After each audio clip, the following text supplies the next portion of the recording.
maganda. Ay. Hindi sumagot sila. Tumalong sila. Tumunoy. Ang sagot sila, ay parang sila sa mga talagang naging front talaga sila. Na-confirm. Confirm. Tapos, kinorek pa.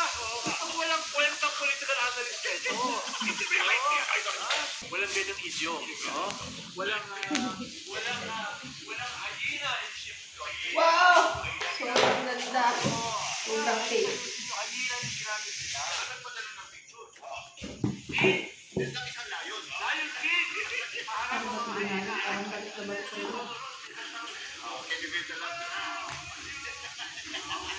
Grabe mo ba eh? Itong mga senador natin, nagiging spokesman ng isang superpower na mali ang idiom. Mali ang idiom. Kumat pa dyan. Ang asta ay asta control.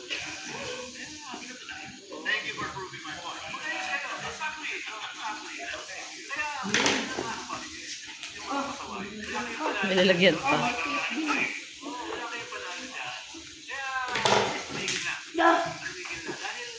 Tupperware lang.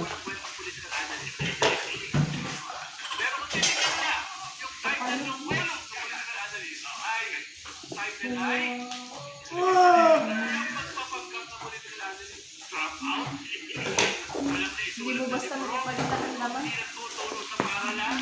Maraming kuan. Layer. Oh, layer. Backtape.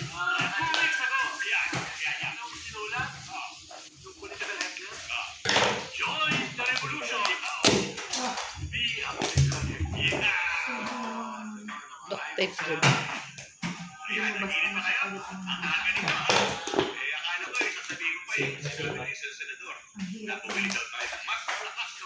How much is your life? 10,000? Pero, may voucher ako. Kaya, 7,800. Oh,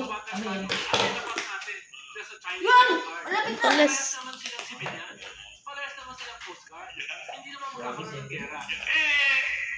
Ilang grams?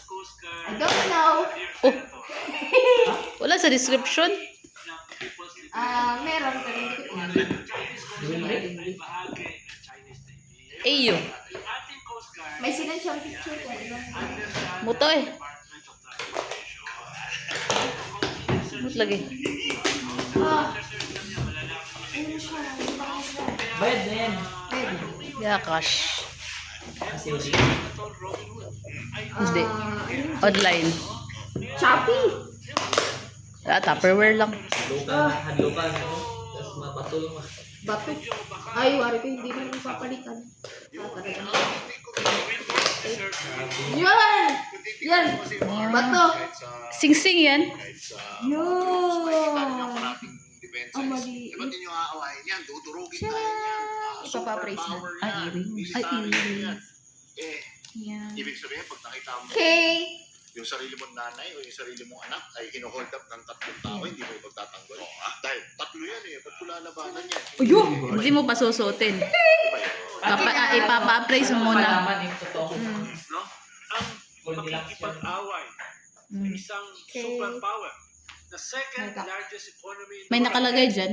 Yun sa loyo. Biggest standing Na. army in the world. Dabak. Biggest navy in the world. Sino Ilang ba naman karats? makikipag-away sa kanila?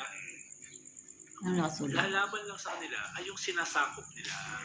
Plastic Dito, ito. di tayo nag-usap sa China. Dinedepensahan natin yung ating sarili. Paalala lang sa mga taksil, mga traitor, na mga senador. At Meron yan. kanilang mga alipores. Wala. Huwag nyo Na, lang may oil. yan. Susumpa kayo ng ating mamamayan. Katulad ng research nila Doc Guido. Diba? Na 80% ay talagang walang tiwala sa China. At 2/3 Baka nasa pakaw. Hindi. galit na sa China. Yan. Akala nyo ha? Akala nyo wala si Doc Guido ngayon, wala kami na services. O, bubulatin namin kayo. Okay. Ito na ang the services!